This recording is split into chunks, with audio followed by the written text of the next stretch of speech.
named Theorising Difference and Marginality. This session explores how caste, tribe, gender, region, disability, and the religion generate a site of conceptual innovation. It asks what it means to theorize from the margins and how a difference can be a starting point for rethinking universality, justice, democracy.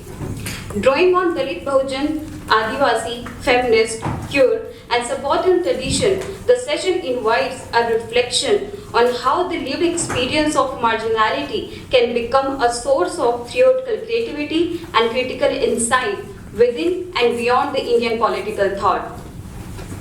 We are honored to have Professor Rekha Saxena as a chair.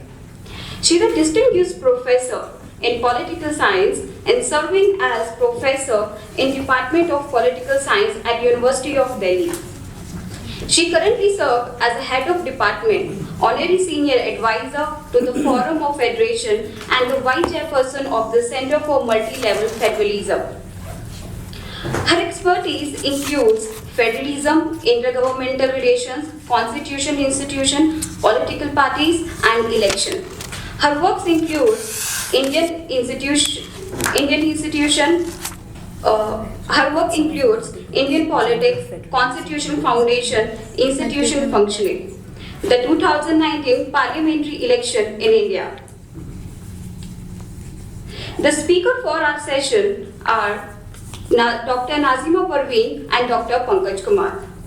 Dr. Nazima Parveen is an independent research scholar whose work focuses on ethnic and religious minorities, the communalization of the space, and the politics of urban transformation in the South Asia. She earned her PhD from the Victoria University of Wellington, New Zealand, and was formerly an assistant professor at Jamia Millia Islamia. She is an author of Constituted Homelands, Politics of Space and Identity. Dr. Pankaj Kumar is an assistant professor of political science at the Geetam, deemed to be University, Bangalore. He received his PhD from the Center for Political Studies, Jawaharlal Nehru University, with a dissertation on Ram Manohar Lohia and the caste question in India. He was earlier a visiting faculty at the National Law School of India, University, Bangalore. His research interests includes caste and the democracy, Hindu nationalism and communalism, and modern Indian political thought. The discussants for our session are Dr. Ganguly and Dr. Anupreeta Chatterjee. Dr. Ganguly is an interdisciplinary scholar and the teacher with a PhD in sociology from Jawaharlal Nehru University. She studied in English at the Jadavpur University and later sociology at the JNU. Her research foregrounds gender, governance, law, and development. She was a scholar at the University of Pompeu Fabra, Barcelona, and later visiting fellow at the Institute of Feminist Legal Studies, York University, and currently assistant professor at the School of Liberal Studies and Media, UPS, Dehradun. Dr. Anupreeta Chatterjee is a feminist research scholar at INGRU, New Delhi, and works as a biography writer at Amley Private Limited. She has also published 5 poetry booklets on diverse themes of life, and in addition, she volunteers with the Jharna Foundation and Hitachi Foundation. Now I invite Professor Rekha Saxena to chair the session. Thank you so much. Good morning, everyone. It is my pleasure and honor, to chair the, session 5 of the 12th Creative Theory Colloquium, and I want to congratulate, Professor Maninder Thakur, Professor Savita Roy, and the entire team, Hilal, Jien Trivedi ji, Suranjita, and Nazima, for associating me with this. And I'm really amazed that you are so passionate about it, that you have been continuing this for last 12 years regularly. So thank you so much for associating me with this. And as this colloquium, as the concept note reminds us, is not about asking whether political theory exists. Instead, I think it asks how can we think creatively and critically, from within India's own, political experiences. Now, theory here, I think, is not borrowed from outside and applied to India. nor I think it is a fixed tradition, waiting to be recovered. But it is a living practice, emerging from struggles, debates, and reflections. Especially this session, focuses on difference and marginality. In my view, I think these are not just, sociological facts. They are very important or core, you can say, political questions. Like marginality is created by structures like caste, gender, class, or community. Similarly, I think it is also a site, you can say, where new ideas of justice and political action, they are born. Similarly, difference too is not simply deviation from a norm, you can say, but I think it can help us rethink the very categories, of political theory like citizenship, like rights, equality, and sovereignty. So therefore, I think the challenge is twofold. One, to avoid, romanticizing marginality as pure or authentic, and two, to provide reducing difference, to a mere case study for preset theories. Instead, I think the task is, to let marginal voices reshape the categories themselves, so that, our concepts of justice and democracy speak more, about directly to the lived realities.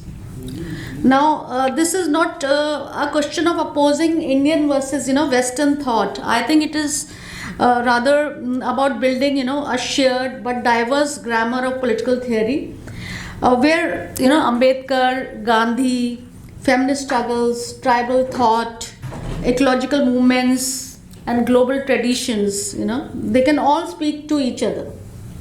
Now, as we listen to our speakers today, Dr. Nazima, Parveen, and Dr. Pankaj Kumar, and later to our discussants, Dr. Ganguly and Dr. Anupreeta Chatterjee, I invite you all to think about, a few simple questions. First, I think is, how are difference and marginality being defined? Second, what visions of justice do they point us towards? Third, what methods can help us, hear marginal voices more clearly? And fourth, and how do these insights, change the very way we think about Indian democracy? So in the spirit of this creative theory, let us remember that political theory is not just an abstract thought. It is a way of engaging, with struggles, of reimagining categories, and of widening the space of justice. So with that, I am delighted to invite our first speaker, Dr. Nazima Parveen, to begin this session. Thank you so much. Thank you so much, Professor Rekha Saxena.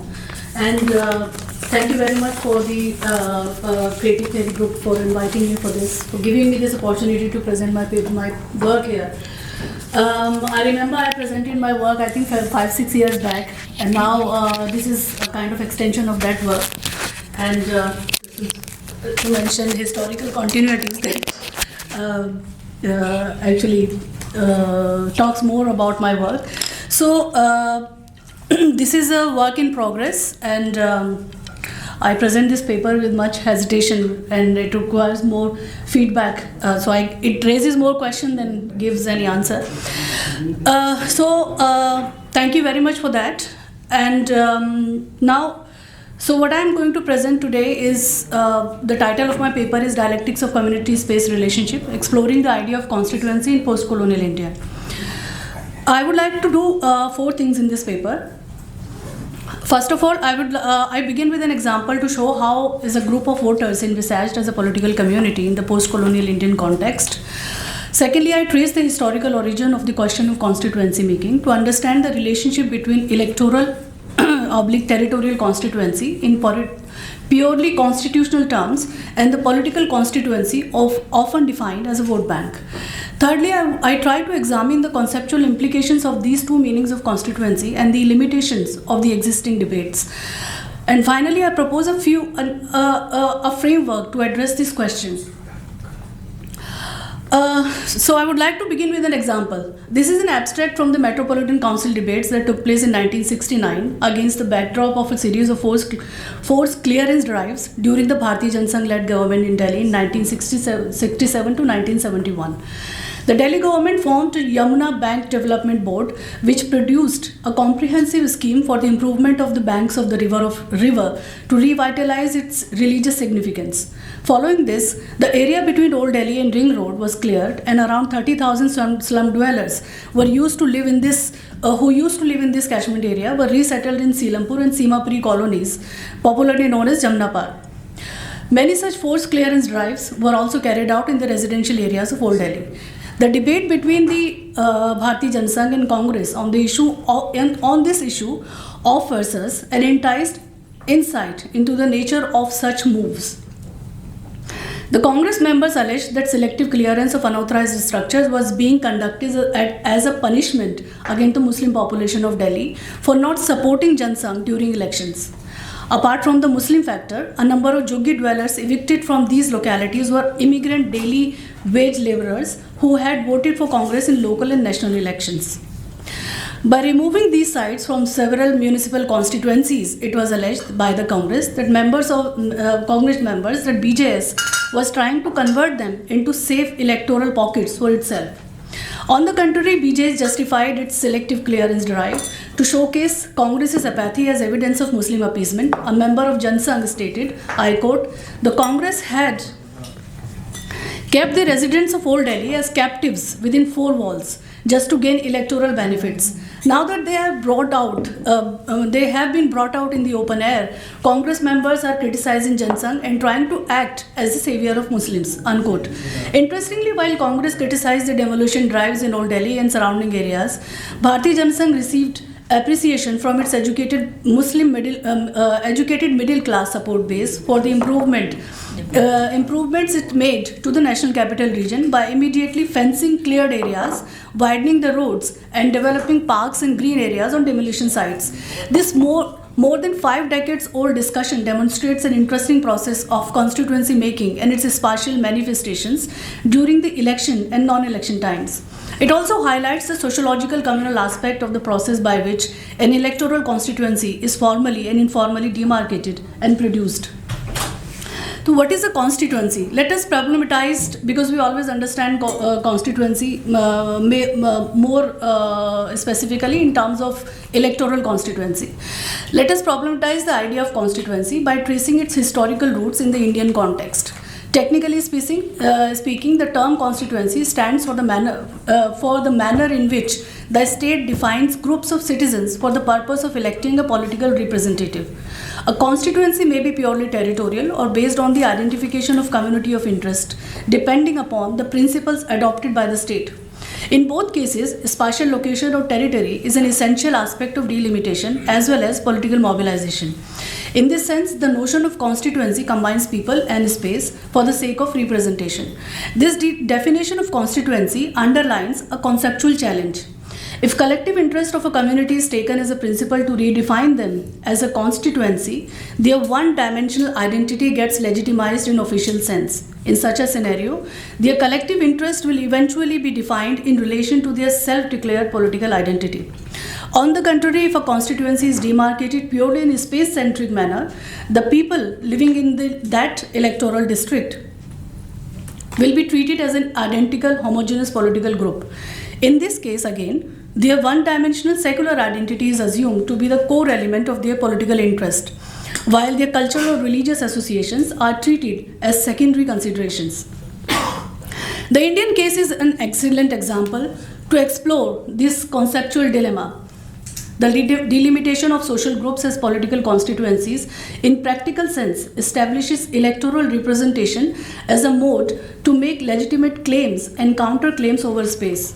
In other words, the dialectics between secularly defined constituency on territorial basis and the claims of social groups defined as political stakeholders reproduces space as an ever-contested category.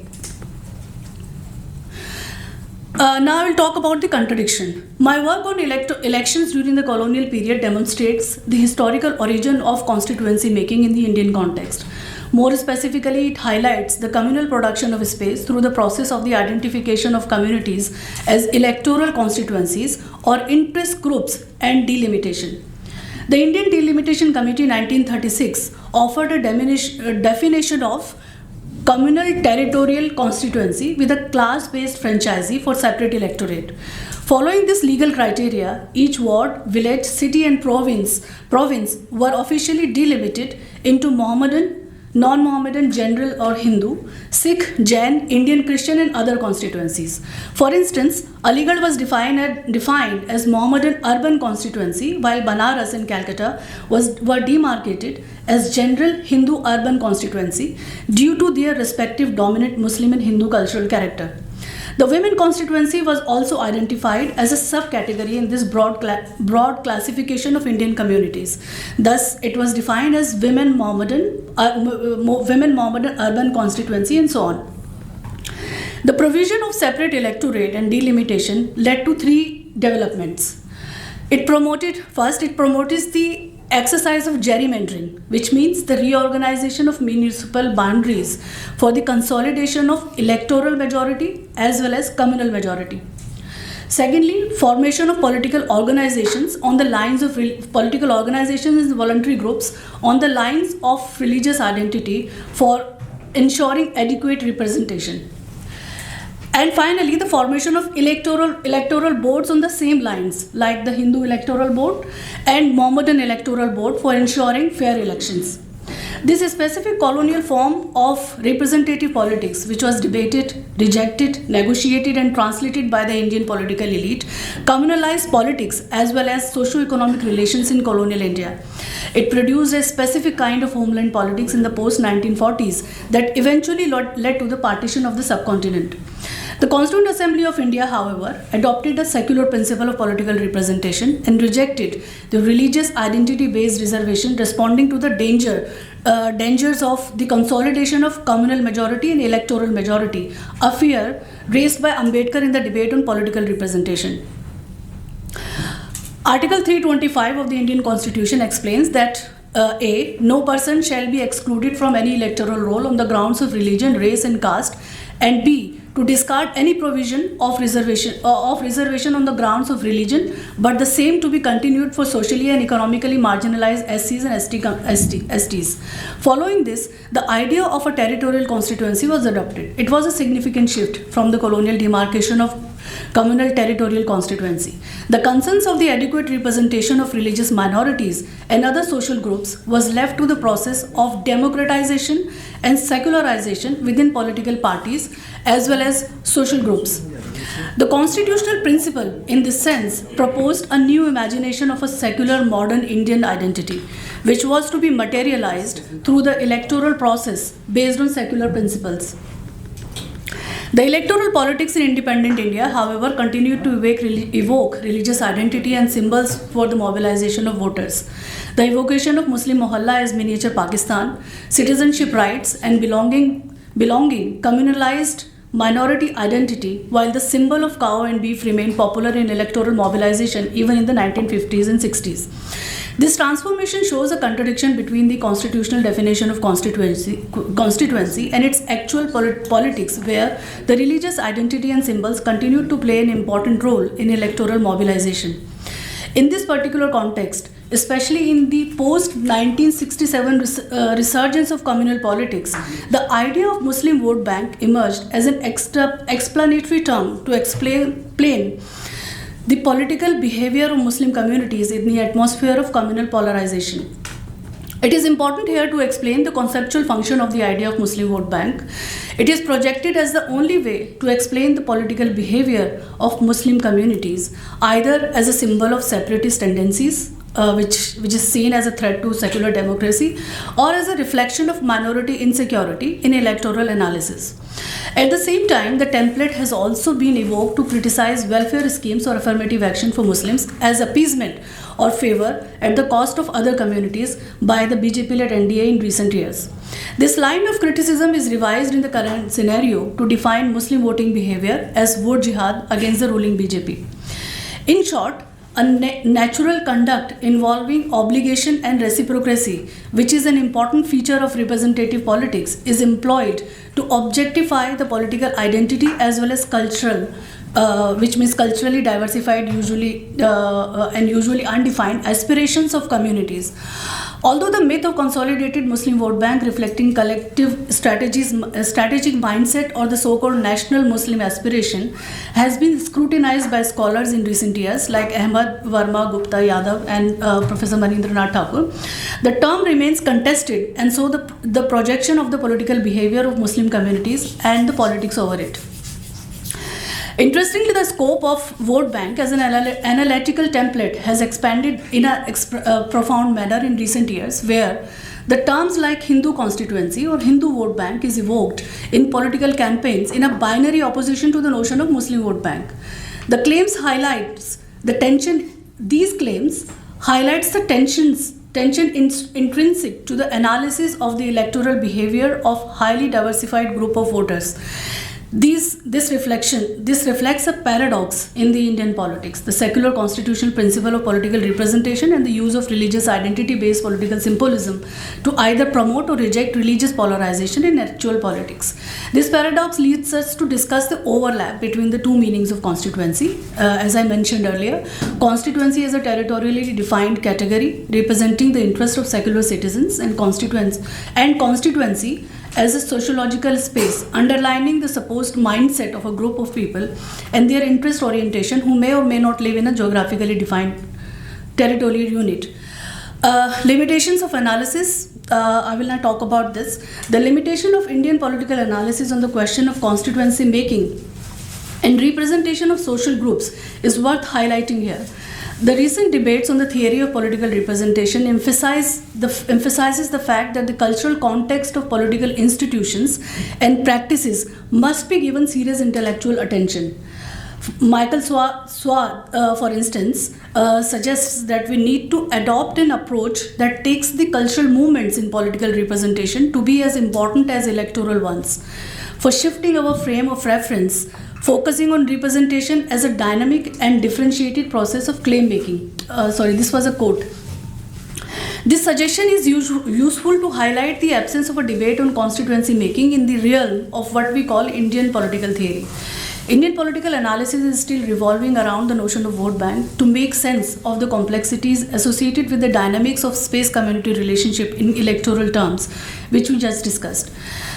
M.N. Srinivas coined this term vote bank in 1955 in a very specific context to highlight the exchange of benefits and favors to citizens in return for their political support. Ever since, the term has been used throughout India by scholars, media personnel, and political parties to refer to this phenomena. Technically, it resonates with the kind of citizen party linkages in Indian politics. According to Mary Breeding, this relationship is rooted, I quote, rooted in obligation and reciprocity, which have become much more dynamic with the rise of party competition, changes in identity politics, and economic growth and reform in India. Thus, the term is used as a legitimate political expression in North Indian politics. It is employed to define a geographically diversified population as a politically organized social group who supposedly thinks collectively and vote strategically to support or reject a particular political party or political leadership in a territorially defined constituency. The caste, class, and gender dynamics or the diversity of political interest in this sense are seen through the prism of the dominant identity of the group of voters. The discussion on Muslim vote bank, for example, is trapped in the question of homogeneity or heterogeneity of community identity to support or reject the electoral behavior of Muslim communities. In both cases, however, the social construction of communities as constituencies and or the process by which a political constituency is imagined, identified and made during the process of electoral mobilization itself is somehow underestimated. Moreover, the spatial manifestations of the process of constituency making are taken as a given phenomena. The recent debates between Professor Thakur and Hilal Ahmad on vote bank question published in the Studies in Indian Politics is a good example to show this intellectual indifference towards constituency formation and the ways in which it produces and reproduces the communal sociological demarcation of space. I argue that the term vote bank is highly misleading. It is based on a foundational assumption that human constituency is always already present for mobilization and representation. Finally, I would like to just propose a few things. Thus, it is important to develop a new analytical framework to study the dialectical relationship between spatial, secular, officially recognized meaning of a territorial electoral unit and the sociological informal construction of constituency by political parties and elites.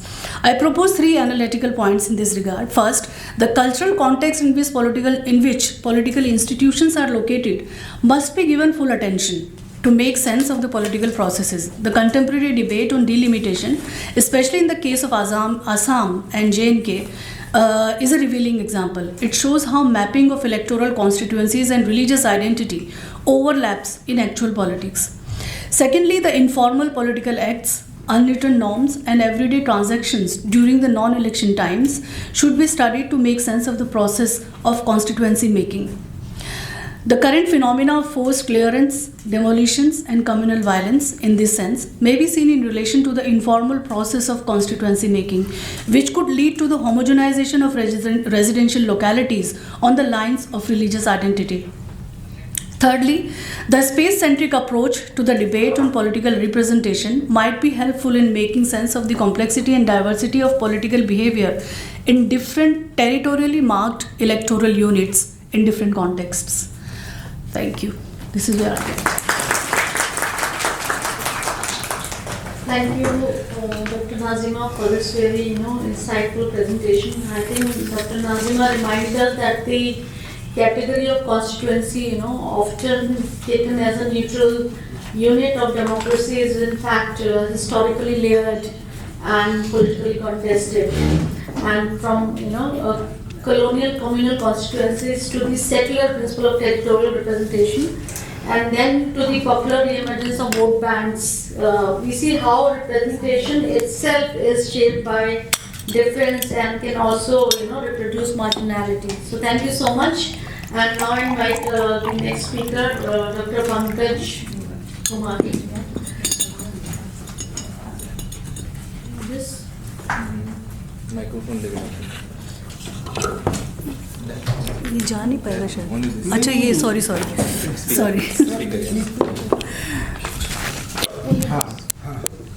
थोड़ा दाम जाने.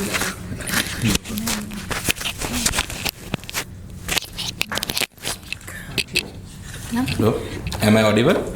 Yeah. So I am terribly sorry. I had a confusion regarding the timing, so I am late. Yeah. So the title of my paper is. How much time do you have? 15 minutes. Okay.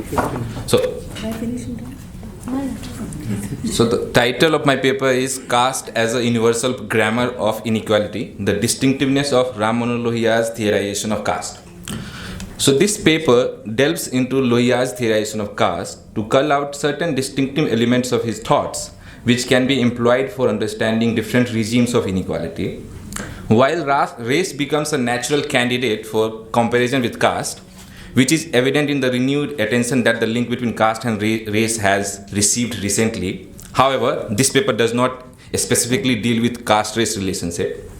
By taking a cue from Isabel Wilkerson's book, which has generated a renewed interest in the global character of caste, this paper looks into the question of whether the framework of caste can be employed for understanding inequalities of various kinds and not just race.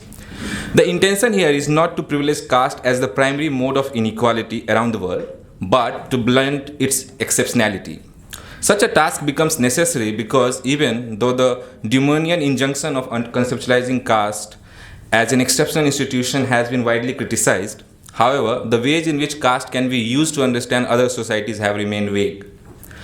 How can we arrive at a theorization of caste that is neither caught in the trope of Indian exceptionalism nor blunts its distinctiveness has remained a key challenge before scholars. In this regard, Indian socialist leader Ram Manohar Lohia made one of the earliest attempts to conceptualize caste as a universal problem. The paper highlights 3 distinctive elements of Lohia's theorization of caste which make it possible to see caste as a generic form of immobile stratification or inequality. These are: 1. The distinction between the idea of caste and its particular manifestation in India. B. Desacralizing caste. And C. Seeing caste as a rule, form of rule. Let me substantiate these three in a detailed fashion, starting with the first one. So if you look at the contemporary sociological writings on caste, they are very critical of Dumonian postulation, in which caste is presented as a marker of India's historical difference from the West. There is a general tendency among the scholars to refute such a portrayal. The second one was desacralizing caste, and the third one is seeing caste as rule. Okay.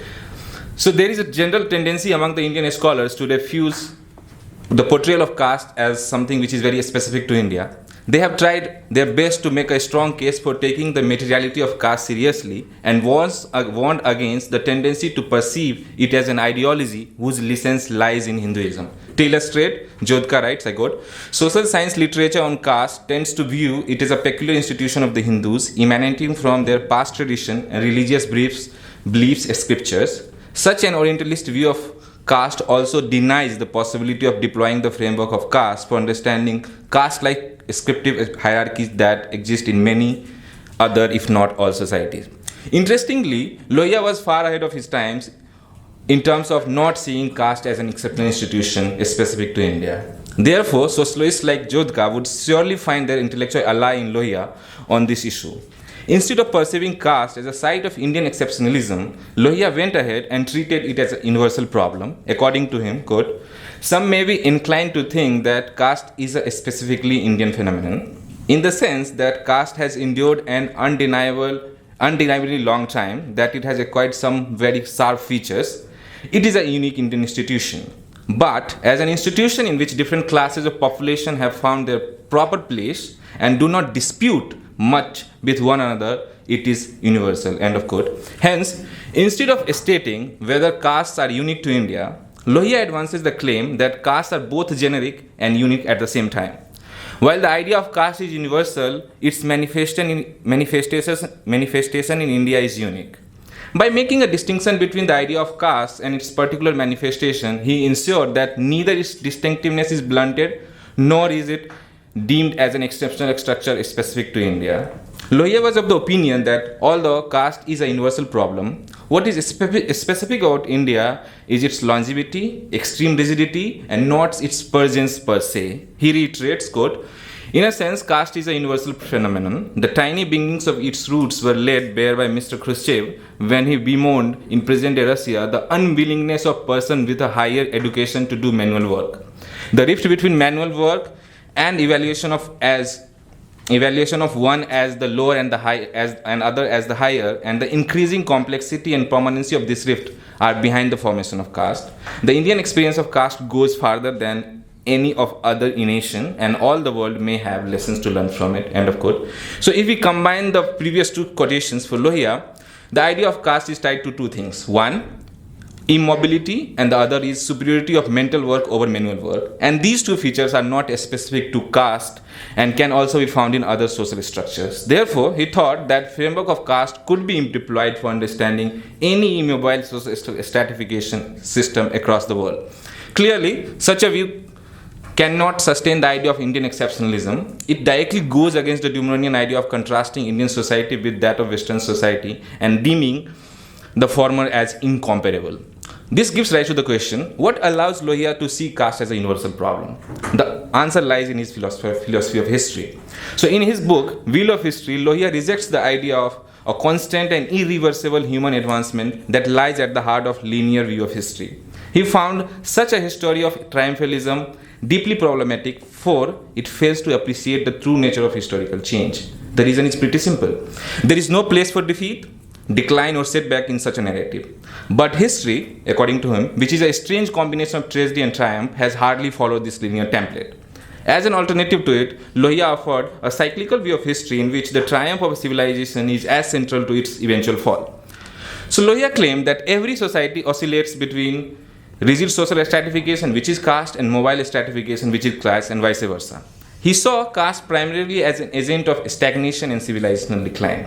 He says, Quote, the moment a particular society tries to put an end to the internal struggle among the various social groups, it lays the seeds of caste. The crux of the matter is that the emergence of caste-like structures always remain a theoretical possibility in every society, including the European and American ones. So wherever social roles and positions are fixed, caste-like structures emerge. This implies that there should always be a possibility of mobility within a given social structure. Fixity of role, even in class-like structure, is not desirable and is at par with the fixity that comes with caste. Lohia's ideas become important in the light of studies which have empirically demonstrated the ways in which social classes have almost become descriptive and with less possibility of intergenerational mobility in different societies. It also makes sense in the light of Wilkerson's push to see Nazism and race as manifestation of the idea of caste. Interestingly, Lohia also saw fascism as a sign of breeding caste. So, apart from mobility and immobility, Lohia says, with regard to the European society, quote, the older social groups of Europe have never quite been able to leave the tent of caste. Even in times of great mobility of classes moving up, democratic behavior and intermarriage have not been easy or natural in Europe. It implies that patrolling of boundaries and undemocratic behavior is also at the heart of caste. So contrary to Dumont, he thinks that it is perfectly fine to compare caste with other forms of stratification on the basis of common practices such as endogamy, irrespective of the ideological orientations. Consequently, Lohia's cyclical view of history allows one to deploy caste to make sense of any close stratification across the world. He raises caste unprecedentedly onto the global level. However, raising caste to the global level would not have been possible without desacralizing caste, to which I will now turn. So, if there is one thing to which caste has been seen as an exceptional institution, one reason due to which caste has been seen as an exceptional institution, it is its association with Hindu religion. Most anti-caste intellectuals and many scholars see an intrinsic relationship between Hinduism and caste. So even though the reality and possibility of caste-like structures in religions other than Hinduism are not ruled out, however, caste being an inbuilt and inalienable aspect of Hinduism is hardly a matter of dispute among the anti-caste thinkers. That is why moving out of Hinduism has been seen as a necessary step in anti-caste discourse. For instance, Ambedkar appears to sacralize caste by treating it as a Hindu problem. So even though this view does not preclude the comparison between caste and other forms of stratification and is receptive to the similarities in terms of consequences such as exclusion, humiliation, discrimination. However, it makes it clear that even though caste and race produce similar results for Dalits and Black respectively, caste and race are not the same the way in which they are structured and in terms of their ideology. However, with the decline, if not disappearance of ritual status as a mark of a caste status, which we find in sociological literature, the obvious question that comes to one's mind is this: what happens to caste distinctiveness once its association with Hinduism becomes weak? What happens to caste when untouchability declines? Does it remain an exceptional institution any longer? In this regard, the most novel element of Lohia's theorization of caste lies in desacralizing it, that too at a time when the caste religious association was quite strong. If you look at 1960s, all of them were working on the religious aspect of caste. So even a cursory reading of Lohia would reveal that he did not see any intrinsic relationship between caste and Hinduism. For him, caste is a distorted aspect of Hinduism and not its essential component. This logically implies there is no necessity to reject Hinduism, which is in sharp contrast with other anti-caste thinkers for liquidating caste, as it can be reformed. And that is precisely one of the reasons due to which he has been seen as a Brahminical thinker, like especially by Gail Ombed. So he is to think that caste is the lowest depth of Hinduism. Hence, Lohia comes up with a complicated understanding of caste and Hinduism. On the one hand, he did not ignore caste's linkages with Hinduism. On the other hand, he did not think that Hinduism was only about caste, which is to say that he did not believe that Hinduism minus caste is not possible. As a result, instead of pushing for conversion, he put a very high premium on religious reform with the belief that it was possible to purify religion and its practices of the tent of caste. To move ahead, if caste is not essentially about religion, then what is it about and what explains its persistence over the period of time? For Lohia, it was a form of rule. So Lohia, the next section is this. Lohia did not have any hesitation in dubbing the existing caste order as a handiwork of upper castes. They deliberately, upper caste, which means upper caste deliberately instilled a sense of inferiority and closed their boundaries so that their domination and exclusion remains unchallenged. There is a long quote starting.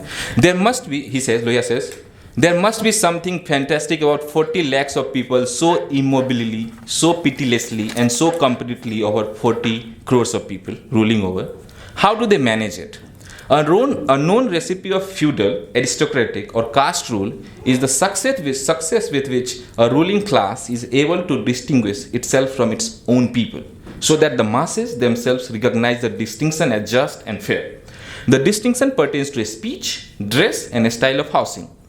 Throughout the last 1500 years and perhaps even more, the ruling classes of India have spoken a speech distinct from that of people, Sanskrit, Arabic, Persian, or English. They have also exported different styles of dress. Modern India has even sought to put the government seal on a court dress, which is the sherwani and the churidars, and of course the coat and tie. Rule over the body is made easy through successful rule over the mind, through instilling a feeling of hopeless and resigned inferiority among the people. Distinct style of speech, dress, and housing intimidate the people, and they consider themselves as inferior and those others with these distinctions as superior. End of quote. So there is something very interesting and unusual about Lohia's postulation. If one looks at the even mentioned paragraph carefully, one would be very surprised with the conclusion. Are the markers that the upper caste or the ruling elite deploy for the uninterrupted dominance even appropriate symbols of caste distinction? Actually, if you look at all these markers and practices through which the high caste maintain their superiority are markers of either culture or class differentiation and not that of caste if we see caste as a religious institution. If seen closely, Lohia claims that caste is a form of rule in which higher castes are the ruling classes. The key to getting consent from the subordinate groups in caste-like rules lies in superiority-infused separation and distinction. There are various sites at which superiority and inferiority are played out, which range from forms of labor, mental or manual, to dress, to language, housing pattern, etc. Interestingly, this distinction-making exercise is not peculiar to caste groups only. Rather, it is also common to other forms of stratification such as class. So for Lohia, the power and dominance of upper caste are not a case of sheer dominance through force. The persistence and reproduction of caste symbolizes the hegemony that upper castes have. They have not been able to elicit consent from the lower caste for their superiority. For instance, pointing towards the village segregation along caste line, he says, quote, there are almost already 6 lakh segregated villages in India, where one part is exclusively inhabited by castes which were until yesterday almost legally untouchable. One is shocked by these concentration camps of a voluntary order without machine guns or soldiers. End of quote. Here again, instilling a sense of inferiority comes out as a central to caste reproduction. It is to upper caste credit that they have turned this unjust and cruel system into a voluntary one. Hence, village concentration camps cannot exist without barbed wire, cunning tower, or armed sentry. Or can exist, sorry. To conclude, Lohia thinks that caste cannot be reproduced without the conformity of the lower caste. However, unlike Dumo, ritual status is not the chief source of inferiority in his case. Rather, it lies primarily in various class and class cultural markers which instill a sense of inferiority among the subordinate groups. Now, let me conclude the paper by raising few points.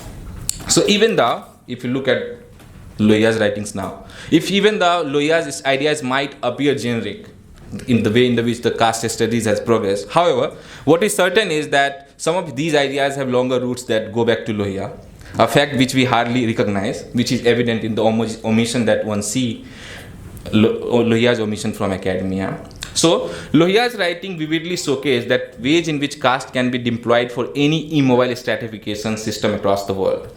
His understanding of caste was heavily dominated by political considerations, along with the vernacular ways in which caste is perceived and practiced. As a result, he came up with certain innovative ways of looking at caste. Usually, and it is an important point, usually it is the conceptual grid of untouchability, hierarchy, and ritual status which structures the studies on caste. Being a hard empiricist, Lohia undermined this conceptual grid and saw caste relations primarily as a form of rule of upper caste brought by their material monopoly over political and economic power. As a result, he refused to see caste as a marker of historical difference, saw caste as a dynamic system in which hierarchy is contested, fluid, and muddled, and raised caste to a global problem at par with class. Most importantly, he desacralizes caste and do not see it as a Hindu or Indian problem. All these elements made it possible to conceptualize caste as a universal grammar of immobility, stagnation, superiority-induced distinction, etc. Unlike most contemporary scholars who push for the global character of caste, in Lohiya's case, the global character of caste is not contingent upon the migration of Indians across the globe. Rather, there is something in the idea of caste itself which makes it global. Features like immobility, cruelty, justice, superiority-induced separation, fixity or stagnation, boundary patrolling, etc. are not specific to caste but are quite general. With the decline, if not disappearance, of the religious aspects of caste, Lohiya's push to see caste as a generic form of immobile stratification gets further salience in contemporary times. The emphasis on materiality brings him closer to contemporary writings on caste, which are trying hard to move beyond the Orientalist occupation with the ritual aspect of caste and conceptualize it as a generic form of immobile social stratification in various societies, if not all.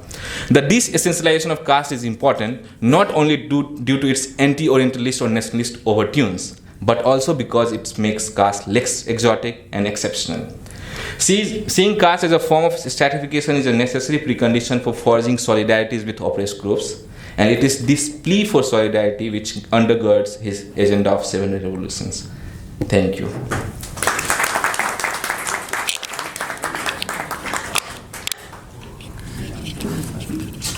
Thank you so much, Dr. Pankaj, for this very analytical presentation. And he invited us to see caste not only as an Indian institution but as a possible universal grammar of inequality. I think his discussion of Lohiya's highlighted how caste paradoxes can both resist exceptionalism and generate insights, for understanding hierarchies elsewhere. Categories we often, treat as fixed, such as constituency and caste, they are in fact, deeply theoretical sites. And they are not only political realities but also conceptual resources. So to theorize them is to rethink how, democracy works and how inequality travels and how difference is produced and mobilized. So thank you so much. Now we move to our discussants. Now I invite our first discussant, Ganguly. Yeah. How much time? 10 minutes? 15 minutes? 10 minutes. Okay, thank you. Thank you so much, Professor Rekha Saxena, and thank you to our speakers, Dr. Nazima, Parveen, and Dr. Pankaj Kumar, for two very insightful papers that sharpen our understanding of how categories of caste, community, and constituency are formed, contested, and reworked in India's political life. I'm also very thankful to Professor Manindranath Thakur and other organizers of Creative Theory Colloquium for giving me this opportunity to place my views here. The papers actually take me back to when I was an MA student in JNU and attended a course by MSS Pandian. It was called Region, Language and Politics of Nation Making. The first assignment that was handed over to us in the first week itself was a critical analysis of Balraj Madhok's Indianization, excerpt from the book. And by that time I was only familiar with the Pune Pact of 1932 and was confused whether the fragility of this middle path, which guaranteed unity within safeguards and pluralism within a shared framework, was a way forward for marginalized groups of scheduled caste. However, Madhok's confirmation of the assimilationist instinct behind Gandhi's resistance to separate electorates, but pushing it to its extreme, demanding that all differences, that is, religious, caste, and linguistic, be politically erased, also seemed to be a greater wrong for the greater good. It nullified the central purpose of the Pune Pact, the guarantee of political recognition for the marginalized. So my observations are going to be divided into 3 to 4 points, and I call the first as community, constituency, and metonymy. So Dr. Nazima's paper problematizes this carefully constructed imagination of communal territorial constituencies, that is, of Muslims, Hindus, Sikh, women's, where identity was tied to a space. The constituency was not simply a territorial unit, but it was a metonym of community, where a part standing for the whole erases differences within. It feels that although the constitution attempted to move beyond this, insisting on secular territorial constituencies, in practice, the political constituency diverges from the constitutional one, reintroducing this metonym in a paradoxical way. Categories like Muslim vote bank or Hindu constituency remain powerful, flattening caste, class, and gender differences into a single political signifier. Here we see how delimitation, intended as a neutral administrative exercise, is deeply cultural. It fixes populations into bounded spaces, even though lived realities of migration, linguistic plurality, and religious difference refuse such fixity. So my second point would be on labor, work, and action, and I want to bring Hannah Arendt into this conversation. In The Human Condition, she distinguishes three activities of the vita activa, which is labor, work, and action. Labor being a cyclical necessity tied to survival. Work is fabrication, what she calls the activity of homo faber, literally the work of the hand, and which builds a durable world. And action is political speech and freedom among equals. I feel that Lohia's reflections on caste and Dr. Pankaj Kumar's paper that evokes Isabel Wilkerson's work on caste resonates strongly with this scheme. The central point here is that caste rests on the devaluation of manual work and the elevation of mental labor. Arendt too warns the societies which denigrate work with the hand lose sight of the very activity that builds the world. Now, if you think of them together, we arrive at the insight of this session's theme, difference and marginality, which are not just cultural but civilizational, rooted in how societies value different kinds of human activity. So caste is India's radical crystallization of a global hierarchy between mind and hand, and to undo it, as Lohia and Ambedkar differently insist, requires political action, the third and highest form of the vita activa. Now I come to something that is happening in India in terms of political contestations, and this is my third point, which is on mobility and the floating population, taking from Lohia's conceptualization of immobility.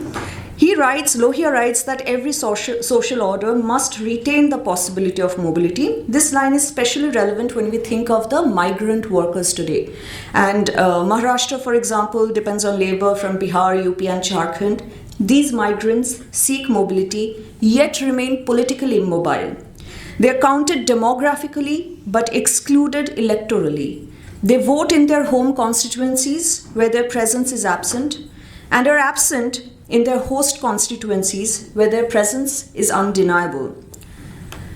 This contradiction appears elsewhere, where Bengali-speaking migrants have been branded as Bangladeshis, their language turned into evidence of illegitimacy. In Bihar itself, the disenfranchisement of 65 lakh voters exposes how migrants, especially those in circulation, are struck off the rolls. So Dr. Nazima's analysis helps us see this delimitation is a democracy of the settled. Migrants who embody mobility are rendered invisible. They're suspended between territories, disenfranchised by the very framework which is meant to secure representation. Yesterday at one of the sessions, Dr. Amira Ali, who was a discussant, mentioned insular indigeneity. The colonial state fixed identities spatially, binding religious and community categories to territorial constituencies, yes. This continues in post-colonial forms where demolition drives, voter roll purges, and urban policing reproduce colonial strategies of mapping difference into exclusion. And on the other hand, movements for recognition, such as whether in Uttarakhand or Jharkhand or linguistic states, have often slipped into this insular indigeneity where recognition hardens into new boundaries that risk excluding migrants and minorities in turn. The challenge then is to how to theorize political community without repeating either colonial rootedness or narrow indigeneity. So it's instructive. I started with Balraj Madhav's work because, this call for Indianization, not as a theory, but as a political strategy, which is being taken over which has provided a blueprint for, say, right-wing forces to seek to redefine constituencies, and the language of the Hindu vote bank today mirrors this move. It marginalizes population not by excluding them outright, but by absorbing them into a homogenized majority, denying them recognition as differentiated political communities. In this sense, it shows how the right deploys the very logic of vote bank to consolidate dominance while stigmatizing the minorities for the same practice. So, taken together, these papers show three things. By recognizing metonymy as a trap that reduces plural communities to singular constituencies, by foregrounding mobility of caste, of labor, of migrants as the test of democracy against colonial rootedness and insular indigeneity, and third, by insisting that political action arises not from settled majorities, but from those whose belonging is always contested, like Dalits, migrants, linguistic minorities, and women. And such a theory does not imitate the West nor retreat into exceptionalism. It grows out of our own contradictions between constitutional constituencies and political constituencies, between the promise of mobility and the fact of immobility, between recognition and erasure. So our task as discussants is to draw out these resonances. What I take from today's paper is that margins are not residual, but they are generative. They show us how to think of constituencies, caste, and mobility not as administrative categories, but as political concepts. And in doing so, they give us the building blocks of a genuinely Indian political theory, one that speaks from the margins. Thank you. Thank you so much. Now we move to our next discussant, Dr. Anupreeta Chatterjee. 10 minutes? Yeah, 5 to 7. So,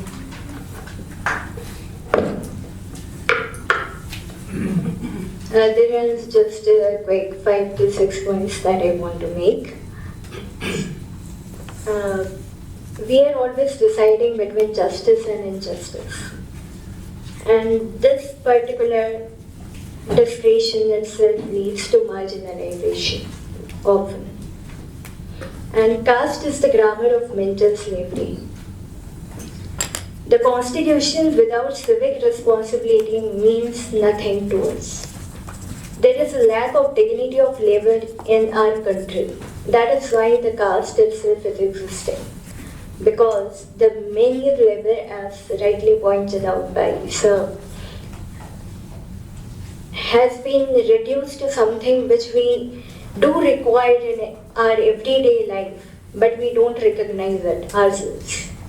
So there is a kind of conditioning in our mind that we don't need to appreciate the labor of people whom we see every day, in everyday life, doing everyday chores, which we won't like to do. So whatever we like to do, we appreciate that. So it is the intellectual labor that we appreciate.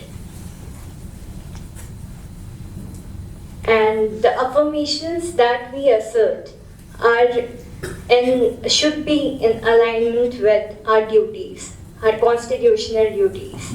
But we often forget our duties while claiming our rights. Therefore, I assert that individual consciousness leads to the collective consciousness. The collective consciousness then leads to the social transformation. So without the individual consciousness, we cannot claim that we should change or we should talk about change. Because just talking about change will not bring the change. We have to act towards it. Thank you so much. Thank you so much. Now the floor is open for discussion. Yeah.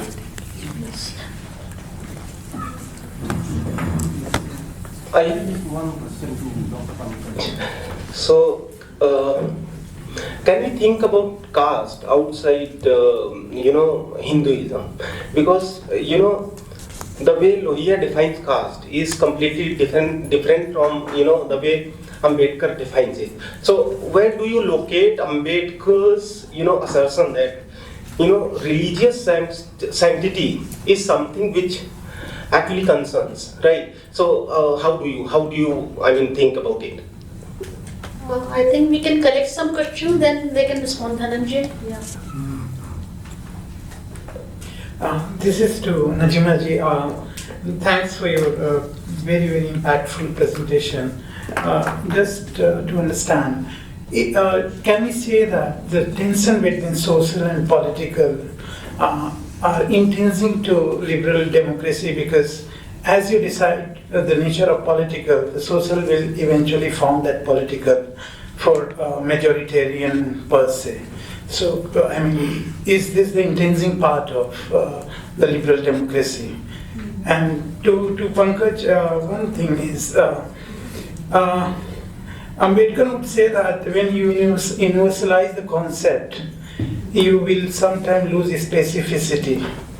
And when we are losing specificity of caste, then we are losing the concept of untouchability. So how maybe it look lucrative to make caste as a universal category, but understanding caste without untouchability in Ambedkar's language would be an abortive idea, in a sense that's why he proposes annihilation over reform, or annihilation is absolute, not relative. So what benefit we have if we make caste as a universal category without untouchability? These are the things. Thank you. Yeah. Could you please introduce yourself? Yes, I am Ram Kumar Thakur. I teach political science at Hindu College. I think so. Both the presentations were quite excellent, and I'm quite impressed by Nazima Parveen's presentation, precisely because when I try to think about vote bank, and whenever we talk about vote bank, there is always the other, that somebody else is part of the vote bank, and the burden largely is carried by the Muslim minority. So in that sense, your kind of equation of the political constituency and the idea of vote bank, it provides a new conceptual way of looking at it, because political constituency could be seen as something respectable, but vote bank is seen as something quite narrow or something like that. So in that sense, it's quite exciting. And specifically, if you look at the delimitation kind of exercise in Assam, where I come from, here we see that even if you look at the Representation of People's Act or Article 325, it does not make sense, because the entire polemics is around exclusion and clear kind of targeting of people. So it's so in that sense, it also offers us that whether or not the way in which political constituency is framed in contemporary movement, it is quite violative of all principles, the way in which we tend to understand. So thank you for your presentation. For Pankaj, I think so. I was thinking about the idea of exceptionalism in a way, that caste is part of the Hindu exceptionalism kind of order, and when we think about the larger kind of redressal of the caste-based discrimination or violence, we see something like, for example, Prevention of SC/ST Atrocities Act, that is also seen as exceptional measure. Okay, and so in the world of exception, so how do we kind of look into the kind of everyday negotiation of caste? Because the popular psyche, you see that exceptionalism is seen as part of problem, be it in terms of Domestic Violence Act or Prevention of Atrocities Act. So can you say something around that? Okay, thank you. Yeah, please. Thank you very much for. So I am Professor Sudhir Patra from OP Jindal Kabul University, and I have with me Professor Sharik, my friend and colleague, and also Shobit, who is our PhD student. So, we work in the area called as complexity science, applications in social sciences and other areas. And particularly, I work in a field called as quantum-like framework, which we can discuss later. But actually, we would like to suggest from our kind of perspective of research that both of these great presentations were very much indicating that the tool for analysis, or say the methodologies that we can employ, is very much in complexity science domain. because all the speakers have mentioned that we are talking about some of the kind of stagnant features, immobile features. But in society, particularly, we need this complex adaptive view, that how feedbacks works, how nonlinearity works, how various kind of uncertainties work. But these kind of features are perhaps not there in the standard discourse or standard methodological discourse I'm talking about. So maybe that these new methodologies, new analysis tools can be utilized to kind of analyze caste problems or constituency problems. Also, for example, one of the speakers mentioned about this vote bank, this idea of vote bank as a kind of like a rigid structure. Now that also relates to our thinking about the critique of realism, that the categories are already there and objective, but in reality it is not like that. The categories are evolving. So it is perhaps better if we can bring in this evolutionary perspective into the methodologies. And complexity science is very much about that. So that would be our point. Thank you. I just quickly add one more point, because we are living in a zettabyte era. We are generating data every moment through our devices and mobile phone. So that data is often harnessed, and with the help of complex adaptive systems approach, we often analyze the spatial pattern, demographic pattern through targeted marketing. And these targeted marketing are used in electoral campaigning by creating a voter individual profile and then clustering approach. With the help of this, via internet, there is a narrative that is manufactured by creating us versus them, and then there are huge outcomes on electoral things. We were discussing about these things, and there is one more aspect, which is segregation. We discussed this with Professor Moonda Chins in US. She is a mathematician, but she worked on lattice models where demographic features are encountered on lattice model, that how to cut a district to gain some electoral favor. Thank you. We have many students, master students and doctoral students from BU and JNU, so please I encourage them to ask, please. Please introduce yourself here. If we have the chance, Let us take some questions from students. Also this side.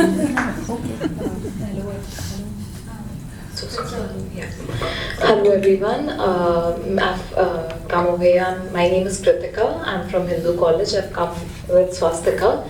We are both from Sociology Honours second year. She's my batchmate. So I have a question to Nazima ma'am, that you formulated a certain call to action at the end of what you were discussing. So ma'am, how do you address the role of cultural context in the communal condition of Jammu and Kashmir? I would love to know, because you said those points at the end, and I was like trying to amalgamate both of these things together, the cultural context and Jammu and Kashmir, the delimitation problem. So how do you address the role of cultural context when it comes to the communal politics that is happening in Jammu and Kashmir since several years and even presently? Yeah. Thank you. Yeah.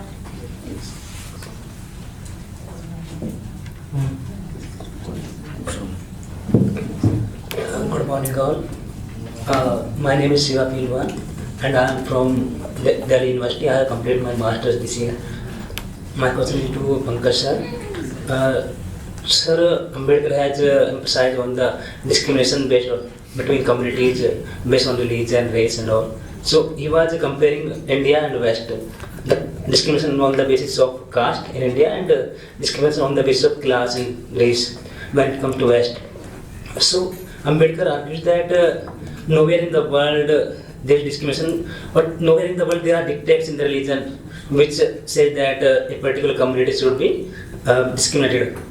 So while arguing that, he also focuses on reform in Hinduism. He said that because of Hinduism, caste system and caste structure persisted so long. So that's why he said that he also suggests some reform in caste system like interdining and intermarrying. But later on, he argued that Hinduism cannot be reformed. So he said that put the dynamite to scriptures of Hinduism. And now here he said that Lohia argued that there can be reform in Hinduism.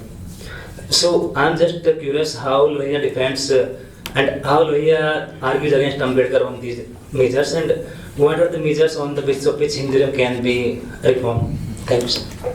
Thank you. Professor Maninder? Yeah.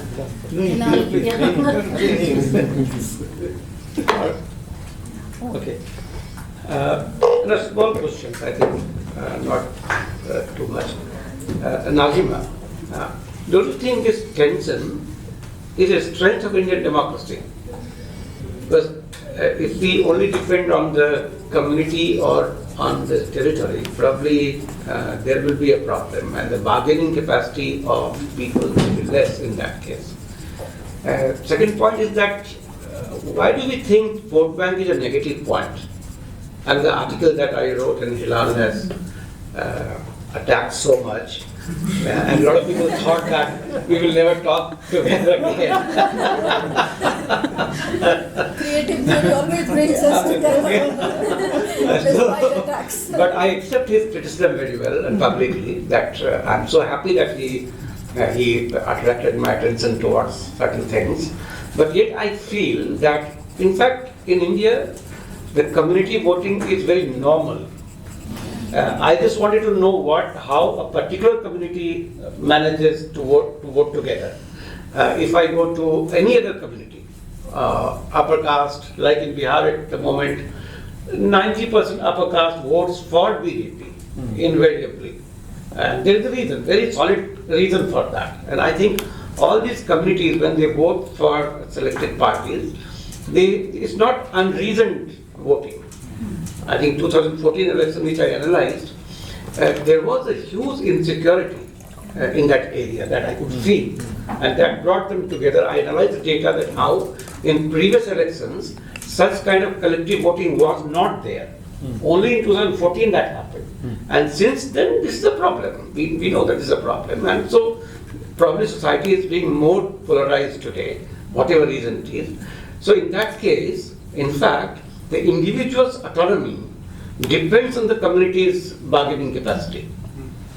And therefore, I don't see this as a negative point in electoral politics, in liberal electoral. Probably we assume that individualism of modern liberalism, where individual has to vote as an individual only, not as a member of the family, as a member of community. But how shall we bargain in the situation? So I think Yadav's voting for Lalu Yadav, I was trying to understand, how do they do that? Why do they do that? It empowers them. It does empower them. The proximity to power increases. So we have to probably find out how do they do it, why do they do it, how much is that effective, what is the consequence of that. That is fine. So I don't think that's a negative thing. To Pankaj, taking Dhananjay's point, is it that when we talk of some caste, some category as universal category, that dilutes the specificity and the exploitative nature of that category, or does that actually opens up the possibility of transition? I believe that probably when Lohia is, and I find now Lohia fascinating. I am one of those who never took Lohia seriously. Maybe that was my Marxist bias and whatever. Thanks to Anand Kumar and Yogendra Yadav, who almost forced me to look into Lohia's ideas. And now I feel that probably we have ignored a very creative thinker who was engaging, and thanks to Pankaj, who was doing PhD while doing PhD, I told him, look, I don't know anything about Lohia, but well, I will learn with you.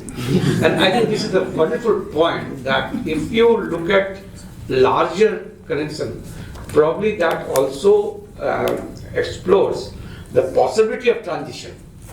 So the fear of being reduced to exploitative structure may not be a genuine fear.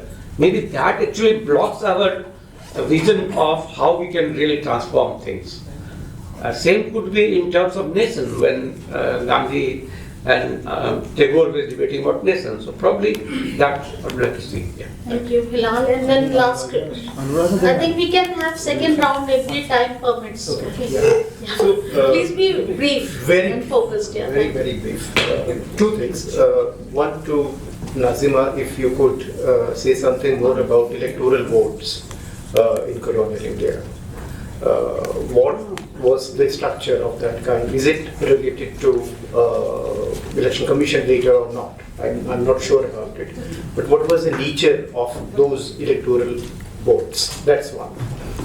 Pankaj, it's a fascinating paper. I really enjoyed it. And if I read your paper and try to look at the framing exercise which you are doing here, two things are very clear. One is historicization, and second is that through this historicization, and this question is not for you or Lohia. This is actually an abstraction which you have created methodologically, which is useful for me to make sense of the question you are raising. Historicization, and then you are pushing us a bit more towards universalization to the question of social stratification. Now, if that is the case, then the question arises, especially in the context of 1960s, that why the question of social stratification, especially in relation to caste, did not become a political question with regard to non-Hindu religions. That is important because in your framing, the non-Hindu or universal is coming powerfully, methodologically. But it is actually important to look at the empirical case very, very carefully. One last point, beautifully, you summarized beautifully. One thing which struck me, and I think we can talk later, you need not to answer it, that's the use of the term called metonymy here to make sense of the argument dichotomy. And it is very important, especially in the realm of literature. Metaphor and metonymy are two different things. Yes. Metonymy refers to something that is not here. So therefore, the idea of discontinuity or not the present, something that is not present, can make sense of it.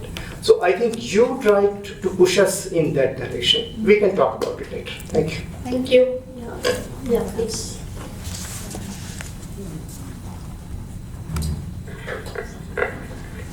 No, my question is, I think, directed mainly to Pankaj's paper and, of course, Rai's exquisite response. I'm taking and her invocation of Hannah Arendt's distinction between different types of action and things like that. And this emphasis that really part of the problem is a disrespect for bodily labor. So physical, there's a distinction between physical and mental labor. First, I was wondering whether Pankaj could respond that if we accept this principle of discrimination, that finally, then would you say that modern life and classifications of knowledge and greater inclusion of technology actually reiterates this distinction between the physical and body, so physical and mental labor. So perhaps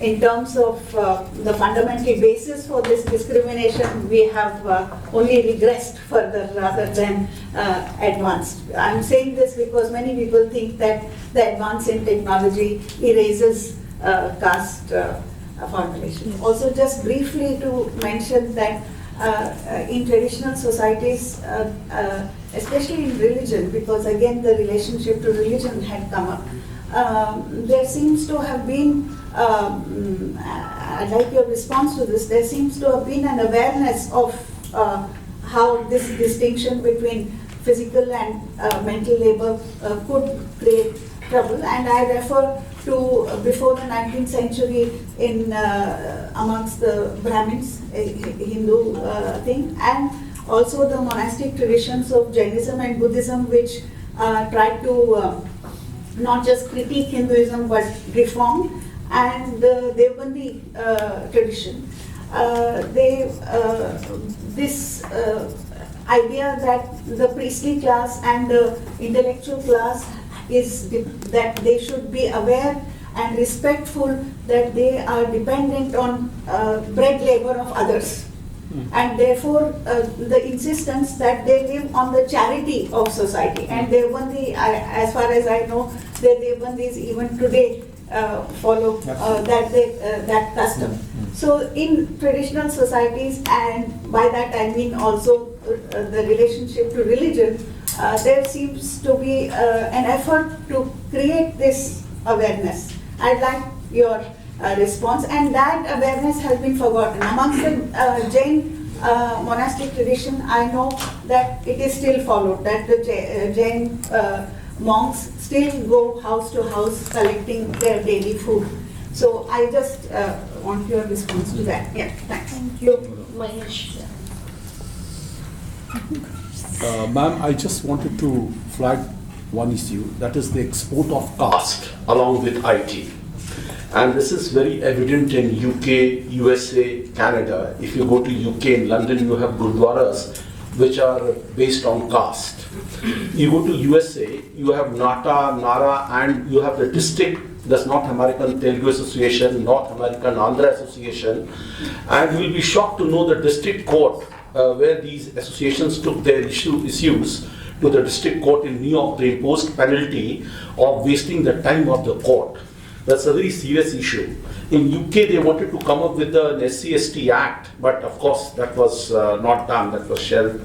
In Canada also you have this similar problem.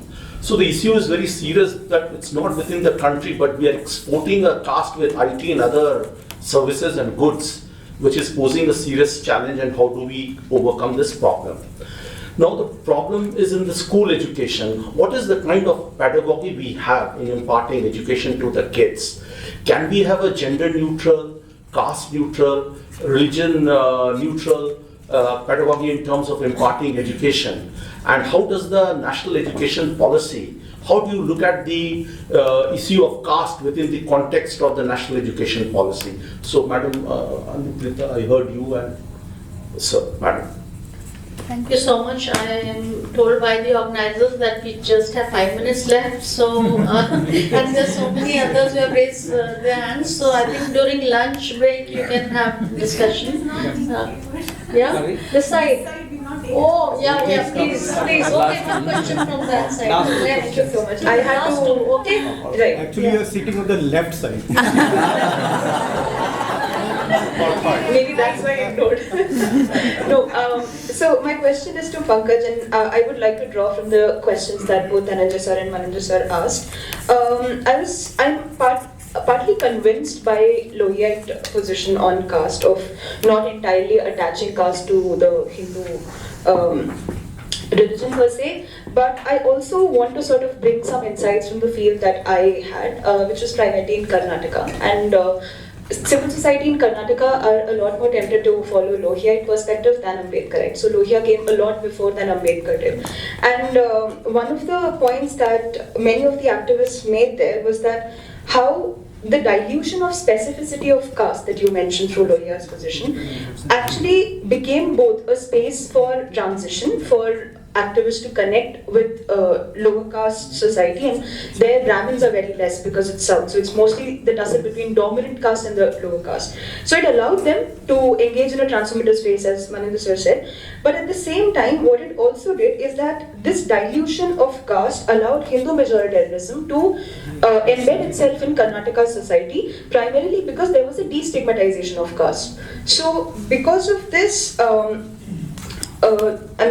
of course, Hindu majoritarianism has been able to embed itself in the society. But now coming to the praxis of caste politics itself, right? It's pretty clear now that caste groups themselves do not want to entirely agree with the Ambedkarite formulation of annihilating caste. But at the same time, we also see that there is a distinct articulation of caste with the coming of the cultural turn. By culturally asserting themselves, I believe that what caste groups are doing is that they are pulling back the universalizing potential of caste, as you are mentioning, back into the very particular context from which they emerge. Right? So, where, as you rightly mentioned, the dynamics and the muddiness of caste evolves from. So, I was just thinking that probably caste politics is somewhere stuck in between the sacrality of culture and the profanity of politics. So how do you see caste operating in between these two? And I would love your insights on this. Thank you. Thank you. One last question. Yeah. Hello. So the first two questions, quite short. First would be to Dr. Nazima. So when we talk about vote bank, and we live in a country on a system where electoral democracy is very essential to how we live our life. So in this situation, if a Muslim, and this has references to questions being asked earlier in this session. So if a Muslim votes for Muslim just for the fact of being Muslim, now whether it's desirable or undesirable is a different thing. But doesn't it account as that sort of performance being an extension of the person's identity of being a Muslim? The idea of representation, election, voting has become so essential, and we have seen the instance in Bihar why voting becomes so essential, also to say sacrosanct for us. So why it should not be seen as a larger extension of me performing my culture or my religion when I go and vote for someone from my same religion or community, as an intermingling of my culture and politics rather than seeing the culture, religion and politics separately. The second question to Dr. Pankaj. So when the idea of universalizing caste has been discussed, and I am not very well read on Indian politics, Lohia also for that matter, the examples of difference that you presented in your paper of endogamy and all those things in Europe, those seem more like general examples of stratification in general. So just by looking at those examples, we cannot distinguish, for example, the class distinction in Europe and the caste distinction in India. Also in the same line, when we talk about labor in Europe, based on the limited and surface level understanding I have of Marxist literature, it is more on how a person is disillusioned, alienated, disenchanted for the labor they are performing, while what they are doing is good, but they cannot lay a claim over that. But secondly, in the case of India, really short. in the case of India example, the very act of doing that labor is disgusting. So in Europe we have a disenchantment, but in India we have that this act in itself is very impure. So how the universal framework is able to comprehend this distinction? Okay, thank you so much. Now over to Pankaj and Nazima. We can have in the reverse order. Pankaj, you can respond. How much are you? 2-3 minutes. Just say thank you. I will say a couple of just like most of the questions are like suppose related in the sense that they are asking the relations between caste and Hinduism. So I have 2 or 3 points to make. One is that I now find a meritocratic position very deeply problematic when we see how the caste has changed over the period of time.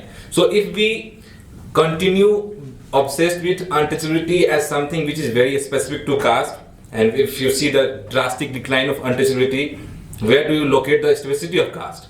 So the point is that when we say that by de-associating untouchability or caste from Hinduism, we are trying to destroy its specificity, we are not doing it, but just we are being like open to change, that society is changing so that our theorization should change.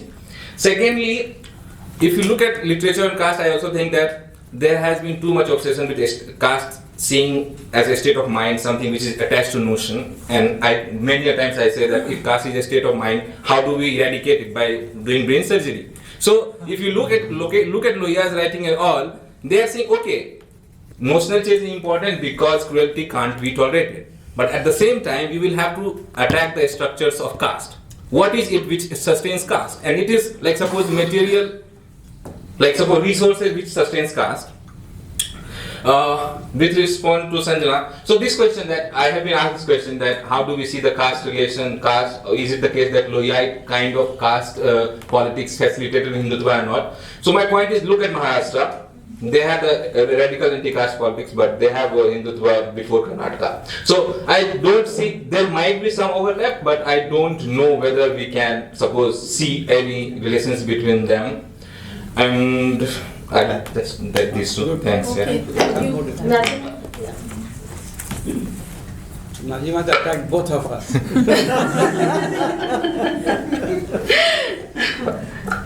Thank you very much for all these questions and comments. I just would like to say that this is something, this paper is based on my preliminary understanding of the issue. And my question was actually more about, or my problem is more about the fixity of the Muslim vote bank and the explanatory terms and terminologies associated with it. I mean, the insecurity or the separatist mindset and things like that. And at the same time, mixing, not mixing, but taking it as an expression which can be localized. There is undoubtedly, because when we talk about the diversity of community-based relationships and constituency in that sense, the electoral constituency in that sense, then what I want to say is that it should be taken as a diverse expression, diverse behavior, voting behavior, rather than taking it as something which can be used to define the national Muslim aspiration in that sense.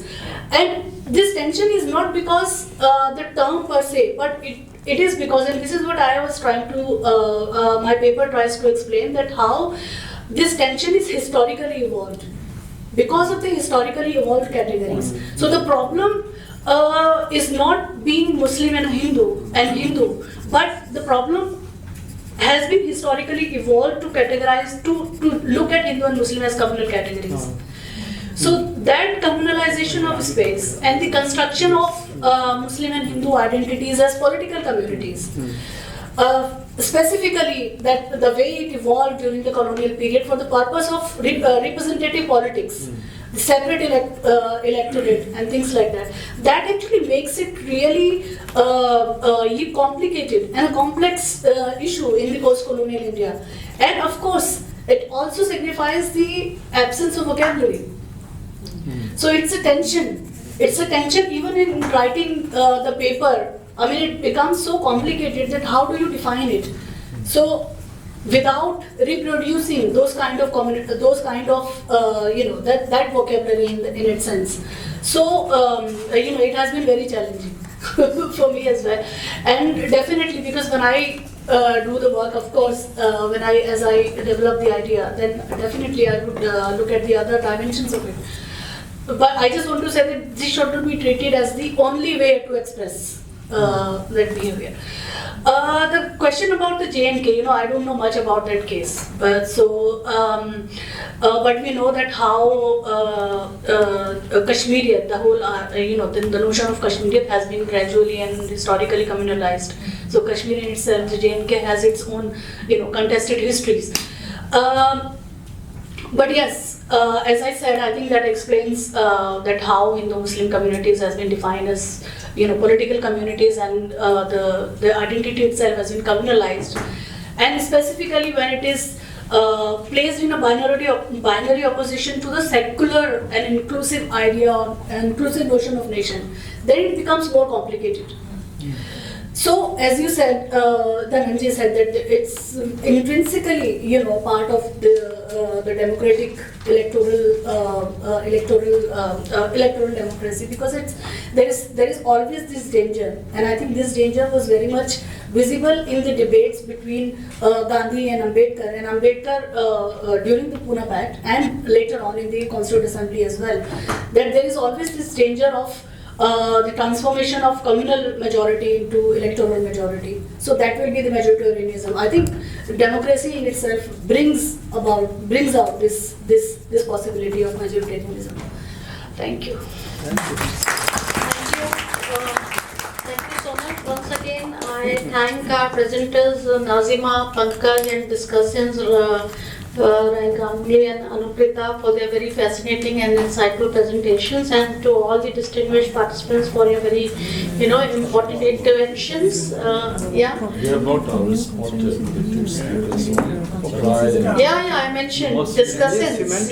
I mentioned, and all other distinguished, participants for very important interventions. And thank you once again and congratulations to Association for Creative Theory and their collaborators, Foundation for Creative Social Research, International Urban Market Societies, Shanti Sahyog, Raza Foundation, and India International Center for organizing this, 12th Creative Theory Colloquium, and it's really a matter of great credit that we are able to sustain it, and this is the 12th year, so all the best, and thank you once again.